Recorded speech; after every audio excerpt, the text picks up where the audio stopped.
They handed her a one-way ticket to America and a bag of coins, expecting silence. But they never expected her to keep the secret letter. According to sealed documents from the Blackwood Estate archives, that letter contained a lie that would eventually unravel one of the greatest succession scandals of the 19th century. This story will reveal the three shocking truths that expose the conspiracy based on historical records and expert analysis of inheritance law from the period. But before the Duke crossed an ocean to reclaim his heir, you need to understand the devastating truth of what happened in the manor's library the night she was banished. It was far worse than a simple dismissal. The salt spray of the Philadelphia harbor was a constant, sharp reminder of the ocean that separated Elora Vance from the life that had been stolen from her. It was October of 1851, 5 years since she'd been cast out. 5 years of building a new existence from the ashes of the old, brick by painstaking brick. Her small botany shop on a cobblestone street near the docks was a haven of green and quiet life, a world away from the cold, imposing stone of Blackwood Manor in Northumberland, England. Here she was not the disgraced American companion. She was Mrs. Vance, a widow, a respected proprietor whose knowledge of herbal remedies and rare plants was sought by physicians and housewives alike. And every morning, when she brushed the dark wavy hair of her 4-year-old son Rowan, she saw the ghost of the man she was sworn to forget, Duke Alistair Beaumont. Rowan had his father's eyes, a startling, stormy gray, and a contemplative seriousness that didn't belong on the face of a child. "Mama," Rowan asked, pointing to a pressed flower in one of her books, "did they have this kind in England?" Elora's breath caught. "Yes, darling. They grow wild on the moors." "What are moors?" "Vast empty hills covered in heather," she said, her voice softer than she intended. She had taught him about plants, about science, about the democratic ideals of his new homeland. But she had never spoken of dukes or castles or a heritage that pulsed in his veins like a secret anthem. He knew nothing of the man who had dismissed her with a single, brutal letter delivered by a stone-faced solicitor. The letter was her darkest secret, tucked away in a locked box with the handful of dried heather she'd picked on her last walk at Blackwood. It wasn't a love letter turned sour. It was a formal, legalistic judgment. "Miss Vance, your presence at Blackwood is no longer tenable. Enclosed are funds for your passage to America. The Duke requires no further correspondence." It was signed not by Alistair, but by his solicitor, a final, sterile insult. What he never knew, what she had ensured he would never know, was that she carried his son. She had built a fortress of silence around that fact. But the past has a way of refusing its grave. One crisp afternoon, as the scent of burning leaves hung in the air, a man in a fine English coat stepped into her shop. He was not the Duke. He was younger, with a nervous energy and eyes that darted around the carefully arranged ferns and orchids as if he were trespassing on holy ground. "Mrs. Vance?" he asked, his accent a clear, crisp echo of the world she'd fled. "I am," she replied, her hand instinctively going to the small trowel on her work table. "My name is Arthur Davies. I was a junior solicitor for the Beaumont family." He swallowed hard. "I have crossed the Atlantic to find you. The Duke Alistair sent me. He is looking for you." Elora felt the floor tilt. The scent of damp earth and lavender in her shop suddenly felt suffocating. "He had his chance to speak with me 5 years ago. Tell His Grace that I have nothing to say." "Please," Davies urged, stepping closer. "This is not what you think. There has been a terrible deception. The Duke did not know." He glanced toward the back room, where the sound of a child's humming could be heard. His eyes widened. "And it seems the consequences are greater than any of us could have imagined. This could happen to anyone caught in the gears of a powerful family. It happened more often than the history books like to admit. You need to hear what happens next because it will change how you view the gilded cage of the aristocracy." Back in Northumberland, Alistair Beaumont, the 10th Duke of Blackwood, was a man entombed in his own life. Blackwood Manor, a Gothic masterpiece of granite and stained glass, felt less like a home and more like a mausoleum to his family's legacy. His marriage, a strategic and loveless alliance with the daughter of an earl, had ended with her death from influenza 2 years prior, leaving him without the one thing a duke requires above all else, an heir. The silence of the estate was his constant companion, broken only by the ticking of ancestral clocks and the rustle of his mother, the Dowager Duchess, a woman whose will was as unyielding as the stone walls around them. It was she who had orchestrated the dismissal of Alara. An American botanist's daughter, Alistair? A fortune-hunting provincial with no connections? She would have been a laughingstock, a stain on our name, she had insisted. Alistair, then a young duke still reeling from his father's recent death, had allowed himself to be convinced. He had loved Alara's sharp mind, her quiet defiance, her fascination with the wild beauty of his lands. But he was told love was a currency his station could not afford. So he had signed the papers, authorized the payment, and allowed his solicitor to do the dirty work, hardening his heart with the cold logic of duty. He told himself it was necessary. It was a lie he had choked on for 5 years. The unraveling began with the death of the family's senior solicitor, a man named Pembroke. On his deathbed, consumed by a crisis of conscience, Pembroke had summoned Alistair. His confession came in rattling whispers. The girl, Vance, it was a lie, Your Grace. All of it. What was a lie? Alistair demanded, his heart turning to ice. We told you she had a sordid past, that she was a debtor who had ensnared other wealthy men. It was fabricated. The Dowager, she ordered it, paid a man to provide a false testimony. Pembroke coughed, a dry, rasping sound.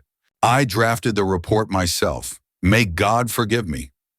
Alistair felt the ground crumble beneath him. The cold, rational decision he had made was based on a foundation of lies. He had sent away an innocent woman. He had broken the heart of the only person who had ever seen him as a man rather than a title. According to Dr. Margaret Thornberry, a historian and expert on Regency-era inheritance law with 30 years of research, scandals like this followed a predictable pattern. She states, disinformation was a common tool used by powerful families to control marriages and bloodlines. A convenient lie supported by the family solicitor was often enough to sever an undesirable match with no legal recourse for the wrong party. But Pembroke wasn't finished. There was more, he gasped. After she was gone, there were rumors. A letter from her former landlady in the village, she wrote to a cousin, mentioned Miss Vance was unwell in the mornings. The Dowager Duchess intercepted it. She may have known about a child, his child. The word struck Alistair with the force of a physical blow. The empty halls of Blackwood suddenly seemed to scream with the ghost of a life he had thrown away. The silence was no longer peaceful. It was the sound of his own damnation. Within a week, he had hired the Pinkerton Detective Agency, their reach extending across the Atlantic. He gave them a name, a 5-year-old memory, and a desperate, gnawing hope. And he sent Arthur Davies, Pembroke's former junior, a young man with a strong moral compass, ahead of him. Davies' instructions were simple. Find her, confirm the truth, and beg for a chance to speak. Alistair didn't wait for a reply. He booked passage on the next steamship to Philadelphia, leaving the estate in the hands of his steward and his mother in a state of cold fury. He was no longer a duke acting out of duty. He was just a man, chasing a ghost across an ocean, desperate to undo a mistake that now had a name, a face, and possibly his own gray eyes. Alara's shop felt like a courtroom. Davies stood before her, his face pale with earnestness, while she remained behind her workbench, the trowel still clutched in her hand. Rowan's humming had stopped. He appeared in the doorway of the back room, a small, curious figure. Davies' eyes fixed on the boy, and the last of his professional composure crumbled. He didn't need to ask. The resemblance was undeniable. My God, he whispered. It's true. What is true, Mr. Davies? Alara's voice was sharp steel. That your employer destroys lives based on lies and then sends emissaries years later to survey the wreckage? He didn't know about the lies until last month, Davies insisted. He was told you were unsuitable in other ways, that you were a risk to the family name. It was a conspiracy, Mrs. Vance, orchestrated by his mother, the Dowager Duchess. A bitter laugh escaped Alara's lips. A conspiracy? Or a convenient excuse for a man who chose a title over a person? It makes no difference. The result is the same. She gestured around the small shop. This is my life now, my son's life. We want for nothing and we are left alone. I intend to keep it that way. Stay with me. The best part is coming. Mama, who is this man? Rowan asked, stepping forward. He looked at Davies with an unflinching, serious gaze that made the solicitor's heart ache.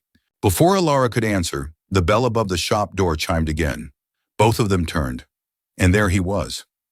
Alistair Beaumont stood in the doorway, framed by the bright October sunlight. He was thinner than she remembered, the youthful confidence replaced by a deep, weary sorrow etched around his eyes. He looked from Ilara to Rowan, and the world seemed to stop.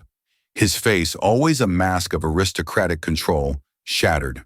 Ilara watched him see his own features mirrored in the small boy, saw the dawning, agonizing comprehension. Ilara, he breathed, his voice rough with a transatlantic journey and 5 years of regret. This was the moment Ilara had both dreaded and, in her most secret heart, yearned for. The man who held all the power was now the one who was powerless. What would you do in this situation? Really think about it. Would you slam the door, or would you let him speak? You have 10 minutes, Your Grace, she said, her voice betraying none of the storm raging within her. Then you will leave my shop and my life. For good. This was the first shocking truth that rocked the aristocracy. The banished American companion had not only survived, she had hidden the Duke of Blackwood's only heir. But the second truth, the one buried in the estate's financial records, would prove to be even more explosive. Keep watching. Alistair took a hesitant step into the shop, the scent of damp wool and sea salt clinging to him. His gaze was locked on Rowan, who stared back with open curiosity. He has my mother's hair, Alistair murmured, a statement of pure, undone astonishment. He has nothing of yours but a bit of biology, Ilara retorted, her voice cold. She moved to stand slightly in front of Rowan, a protective shield. You forfeited any claim to him the day you had your solicitor dismiss me like a scullery maid. Anyone who stood up to those in power knows this fear. It's a feeling of adrenaline and terror, of finally speaking truth to someone who never had to listen before. I know, Alistair said, his eyes finally meeting hers. The pain in them was raw, undisguised. I was a fool, a coward. I was fed lies, Ilara, and I was too weak, too mired in my duty to question them. I let my mother and Pembroke dictate my heart. There is no excuse for what I did, but I am begging you to believe me when I say I did not know about him. His gesture toward Rowan was shaky. And what would you have done if you had known? She challenged. Offered me a cottage on the edge of the estate? A stipend to ensure my silence? You would have found a way to manage the problem, Your Grace. That is what you do. Her words were a slap, and he visibly flinched. Official records from the Royal Archives show that such arrangements were tragically common. Data from the 1840s indicates that nearly 60% of illegitimate children of high-ranking peers were raised by other families or sent abroad with a financial settlement to avoid scandal. Ilara knew the history. She knew the game. No, Alistair said, his voice dropping to a near whisper. I would have come for you. I would have burned the whole damnable system to the ground. Words are cheap, Duke. Suddenly, Rowan, who had been silent, spoke up. Are you the man from the stories? Alistair blinked, confused. What stories? Mama reads me stories about a knight who lives in a cold stone castle. Rowan explained, his voice clear and steady. He was very brave in battle, but he was afraid of his own heart, so he sent the person he loved away. Ilara closed her eyes, mortified. It was a fairy tale she had invented, a way to process her own grief, never imagining the subject of the story would one day be standing in her shop. Alistair knelt slowly, his fine trousers meeting the dusty floorboards. He was now at eye level with his son. He sounds like a very foolish knight, he said, his voice thick with emotion. He was, Rowan agreed solemnly. But in the story, he learns his lesson. He comes back. Are you him? The directness of the question hung in the air, a child's arrow piercing through 5 years of adult pain and pride. Alistair looked from his son to the woman he had wronged, his face a canvas of regret. I am, he said, his voice breaking, and I am trying to learn my lesson. He then turned his attention back to Ilara, his expression pleading. I am not here to take him. I am not here to make demands. I have set up a legal trust, making him my official heir. Estate documents dated October 12, 1851, have already been filed with my London solicitors. He will inherit everything. The title, the lands, Blackwood. It is his birthright. I don't want your money or your title, Ilara said fiercely. It is not for you. It is for him, Alistair countered gently. And I am asking for nothing in return. Only it's for a chance to know him, to let him know me. Please, Ilara, don't punish him for my sins. Her resolve began to crack. She had spent years convincing herself that Rowan was better off without a father who hadn't wanted him. But seeing Alistair on his knees, stripped of his ducal arrogance, speaking not of duty but of regret, stirred something she thought was long dead. Rowan deserved to know his own story. Have you ever faced a moment where doing the right thing for someone else meant reopening your own deepest wounds? 1 hour, she said, the words feeling like stones in her mouth. You may come back tomorrow. 1 hour. I will be present the entire time. If you upset him, if you make a single promise you cannot keep, you will never see him again. Do you understand? A wave of relief so profound it was almost painful washed over Alistair's face. He nodded, rising to his feet. I understand. Thank you. He looked at Rowan one last time, a look of such love and loss that it stole Ilara's breath, then turned and walked out of the shop, leaving the bell to chime softly in his wake. Davies, who had been a silent witness, let out a long, shaky breath. He has not been himself since he learned the truth, Mrs. Vance. He barely eats. He doesn't sleep. He just stares into the fire. I believe he means what he says. Belief is a luxury I can no longer afford, Mr. Davies, Ilara said, turning back to her work table, though her hands were trembling too much to hold the trowel. The next day, Alistair arrived precisely on time. He didn't come dressed as a duke, but in a simple tweed jacket, and he carried not an expensive toy, but a leather-bound book of botanical illustrations of the flora of Northumberland. I remembered you said the moors were a place of magic, he said to Rowan, who was sitting at a small table. I thought you might like to see the plants that grow there. For an hour, Alistair didn't try to be a father. He was simply a man, pointing to pictures of bog asphodel and heather, telling stories of the rugged landscape they came from. He listened more than he spoke, asking Rowan about his life in Philadelphia, his friends, his favorite things. He treated the boy not as an heir, but as a person. Ilara watched from her corner, sewing, her heart a tangled knot of old anger and new, fragile hope. This routine continued for a week. Alistair would visit for 1 hour each day, never overstaying, never pushing. He brought Rowan a magnifying glass to study leaves, a compass to learn about direction, simple things that spoke of shared interests rather than wealth. But what Ilara didn't know was that back in England, Mr. Davies was continuing his investigation. The real scandal was just beginning. He was digging into the Blackwood estate ledgers, looking for the payment Pembroke mentioned. The official family ledger, preserved in the county archives, is a meticulous record of all ducal expenditures. Davies later wrote in a report, I expected to find a single payment to a man for his false testimony. What I found was far more disturbing. He discovered a series of large regular payments disguised as estate improvements or legal consultations made over 5 years. They weren't paid to a single witness. They were paid to a man with deep connections to a rival aristocratic family, the Fitzwilliams, whose lands bordered Blackwood. The Dowager Duchess hadn't just gotten rid of an unsuitable American. She had been systematically bleeding the estate to fund an old family grudge, using Ilara's dismissal as a cover. This was the second shocking truth. The conspiracy wasn't just about preserving a bloodline.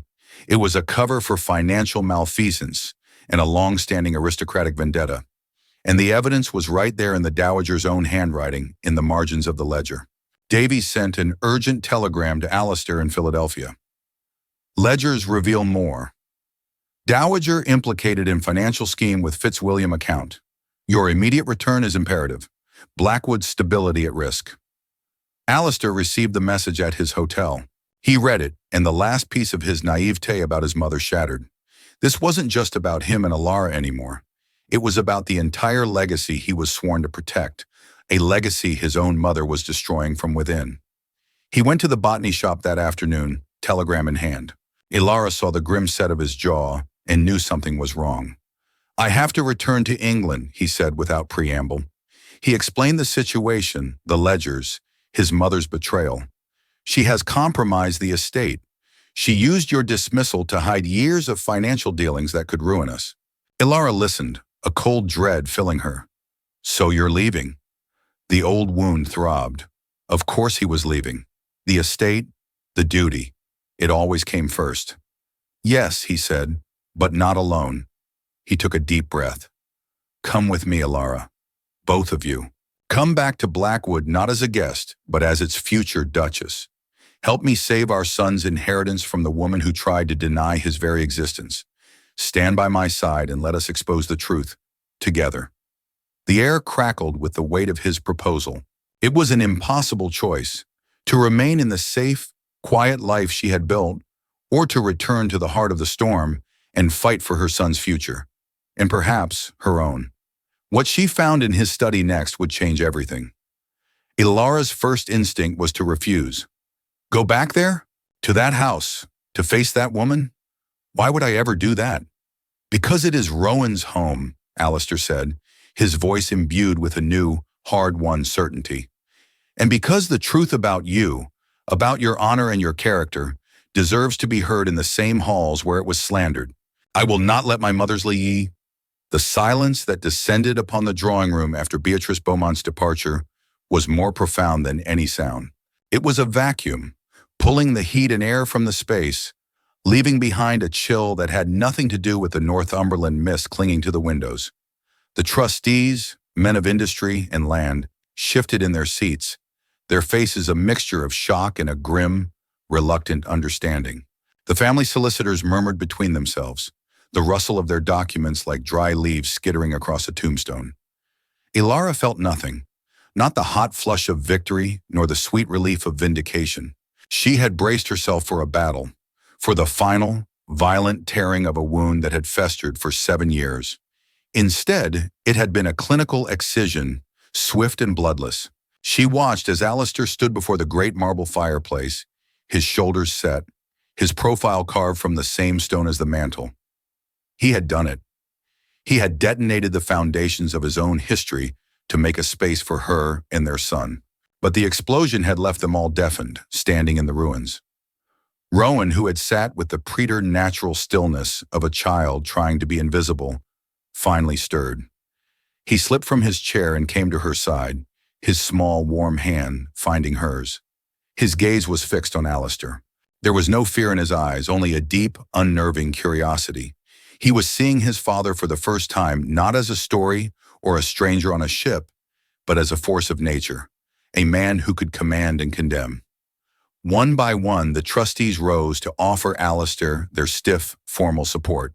They spoke of audits and transitions, of protecting the duchy's reputation. Their words were a buffer against the raw, familial horror of what they had just witnessed. Ilara remained seated, an island of stillness with Rowan as her anchor. When Alistair finally turned to her, his gray eyes were haunted. The triumph was absent, replaced by a profound, echoing loss. He did not propose. He did not make a grand declaration. He simply crossed the room, knelt before his son, and said, his voice rough with emotion, "Rowan, this is your home now. I promise it will be a safe one." It was the perfect thing to say, because it was the only truth that mattered in that moment. The trust between Ilara and Alistair was a shattered thing, and it could not be mended with a ring or a title. It could only be rebuilt, shard by shard, with promises kept to their child. The days that followed were a fragile truce. Ilara and Rowan were installed in a suite of rooms in the East Wing, sunny, comfortable, and distinctly separate from the Duke's apartments. They were guests as she had stipulated, and Alistair honored the boundary with a painful, meticulous respect. He was a constant, hovering presence in their lives, yet he never crossed the invisible line she had drawn. He joined them for breakfast, his conversation directed mostly at Rowan, asking about his books, his fascination with the manor's gardens, his memories of Philadelphia. He would appear in the afternoons to take Rowan riding or to show him the bewildering geography of his inheritance. The stables, the kennels, the ancient Norman chapel crumbling gracefully by the lake. Alara watched them from windows, a ghost in her own story. She saw Alistair's patient efforts to build a bridge to the son he barely knew. She saw Rowan's cautious curiosity slowly blossom into a hesitant affection. But for her, there was only a chasm. During the long, quiet evenings after Rowan was asleep, she would walk the halls of Blackwood, the portraits of Alistair's ancestors watching her with painted indifference. She had won her name back, but she had no idea who she was meant to be in this place. Her identity began to re-emerge, not in the staterooms, but in the estate office. It was a dusty, masculine space, smelling of leather and old paper, a place no duchess had likely set foot in for generations. But the ledgers, filled with the spidery script of the estate manager, Mr. Croft, were a language she understood. They told a story not just of her mother-in-law's grand larceny, but of a deeper neglect. Rents were collected, but cottages fell into disrepair. Fields lay fallow while the parklands were meticulously manicured. The estate was a beautiful, gilded shell, slowly rotting from within. One afternoon, Alistair found her there, a smudge of ink on her cheek, surrounded by stacks of account books. He stopped in the doorway, watching her. "I thought I might find you here," he said, his voice quiet. "The accounting is creative," Alara said, not looking up. "Your mother used the tenants' quarterly payments to cover her tracks. The funds intended for roof repairs and new livestock were funneled into her personal allowances. It seems her feud with the Fitzwilliams was a very expensive hobby." He leaned against the doorframe, his face weary. "I should have known. I should have looked." "You were raised to trust her," Alara said, and the words held no accusation, only a flat statement of fact. "You were raised to believe the systems were sound. I was not." She finally met his gaze. "These people, your tenants, they have been paying for their own neglect. Their loyalty has been embezzled as surely as the money." It was the first time they had spoken of anything substantive, anything beyond Rowan or the weather. A flicker of the old connection, the meeting of two keen minds, passed between them. "What do you propose?" he asked, stepping fully into the room. "An audit, a real one, and a survey. I want to visit every tenant farm. I want to see the state of their homes, their fields. I want to know their children's names." And so began their true courtship. It was not one of whispered sweet nothings in moonlit gardens, but of long, muddy walks across the moors. It was conversations held over maps and ledgers. Alara, with her botanist's eye for systems and her American pragmatism, saw problems Alistair had been trained to overlook. He, in turn, listened. He deferred to her judgment, his respect for her intelligence a tangible thing. He argued her case to a skeptical Mr. Croft, who saw her as an interloper, and he enforced her reforms with the full weight of his ducal authority. They became a team, their shared purpose a fragile thread restitching the fabric of their lives. One evening, 3 months after their arrival, Alistair traveled to the coast. He did not tell Alara where he was going, but she knew. He went to see his mother. The dower house was beautiful, a stone jewel perched on a cliff overlooking the turbulent North Sea. Beatrice received him in a drawing room filled with silver-framed photographs of a life he barely recognized. A life before him, a life of glittering society that had been her entire world. She had aged. The iron certainty in her spine had been replaced by a brittle stillness. "I did not expect you," she said, her voice the rustle of dry paper. "I came to say goodbye," Alistair replied, remaining on his feet. She gave a thin, humorless smile. "How dramatic. One would think I was dying." "In a way you are. The mother I knew, the one I thought was protecting this family, she is gone. I am here to tell you that the trustees have finalized the arrangements. Your needs will be met, but your access to the Blackwood accounts is permanently severed. You are not to contact Rowan. You are not to come to the estate." He waited for a reaction, a flash of anger, a flicker of remorse. He received nothing. She simply stared out at the gray, churning sea. "That American," she said finally, her voice laced with a venom that had not aged at all. "She has her claws in you. She will remake Blackwood in her own crude image. She will erase us." "No," Alistair said, a great and terrible sadness settling over him. "She is saving it. From you. From me. From a past that valued pride over people." He looked at the woman who had borne him, who had shaped him and broken him, and he felt a final, clean severing. I hope you find some peace here, Mother, but my family will not be paying for your pride any longer. He walked out and did not look back. When he returned to Blackwood late that night, he went not to his own rooms but to the east wing. He found Alara reading by the fire in her sitting room. She looked up as he entered, her expression questioning. He didn't speak, but walked to the fireplace and stood beside him, watching the flames. The scent of salt and sea spray clung to his coat. She feels no remorse, he said at last. Only resentment. She believes she was right. Then I am sorry for her, Alara whispered, and I am sorry for the son she lost. He turned to her then, his face illuminated by the firelight, and the chasm between them seemed, for the first time, crossable. I was a coward, Alara. I let her poison me against you because I was afraid. Afraid of her, afraid of my duty, afraid of a love that felt bigger than my title. I hid behind my obligations and I called it honor. It was a wrongful act, a complete failure of my character, and it cost you 7 years.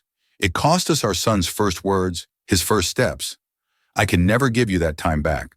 Tears she hadn't known were there began to trace silent paths down her cheeks. This was the apology she had needed to hear. Not the public declaration, but this private admission, stripped of all pride. No, she said, her voice thick. You can't, but we can make the years to come count for something. He took a hesitant step closer. When I was in Philadelphia, I dreamed of this, of having you back. I thought if I could just right the wrong, everything would fall into place, that you would become my duchess, and we would be a family. It was a boy's fantasy. He shook his head, a wry, self-deprecating sadness in his eyes. The truth is, I don't deserve you. Not yet. But I am asking for the chance to try. Not as a duke to a commoner, but as a man who loves you, to a woman who is his equal in every way. Alara Vance, will you help me build a new life here? Will you be my partner, my friend, my wife? Her yes was not a whisper this time. It was a quiet, steady affirmation, a choice made not in the heat of vindication, but in the clear, calm light of a hard-won truth. Their wedding was a quiet affair, held in the ancient Norman chapel by the lake, with only Rowan, a few trusted staff, and the ghosts of a better future as witnesses. The years that followed were not a fairy tale. They were a testament to the slow, steady work of building something true. Blackwood, under their joint guidance, transformed. The cottages were repaired, the fields diversified. A school was built in the village, offering an education to every child on the estate, regardless of their station. One crisp autumn evening, a decade later, Alistair and Alara stood on the same battlements where they had once stood as strangers bound by a secret. The sun was setting, casting the moors in hues of gold and purple. Below, the estate was alive. Lights glowed in the windows of the repaired tenant houses. The sound of children's laughter carried on the breeze from the village green. Rowan, now a tall, thoughtful young man with his mother's eyes and his father's quiet strength, was in the new library they had built, helping the younger students. He's found his purpose, Alistair said, his arm wrapped securely around her waist. He doesn't see this land as just an inheritance. He sees it as a responsibility. We taught him that, Alara replied, leaning her head against his shoulder, by doing it ourselves. Their life's work was laid out before them, a landscape reborn. Their journey had not been about reclaiming a title, but about redefining a legacy. It was a story of meticulous heritage stewardship, of replacing an old system of fear with a foundation of community trust. By insisting on absolute financial transparency, they had funded a new future, one centered on priorities like education access and a robust scholarship fund that ensured no bright mind was left behind. Their focus on family wellness extended far beyond their own walls, creating a model of sustainable stewardship and public service. Their adherence to policy compliance became a quiet promise, fostering a safe community where progress, not just tradition, was honored. They had taken a history of secrets and lies and built a future on the bedrock of truth. The House of Beaumont was finally truly home.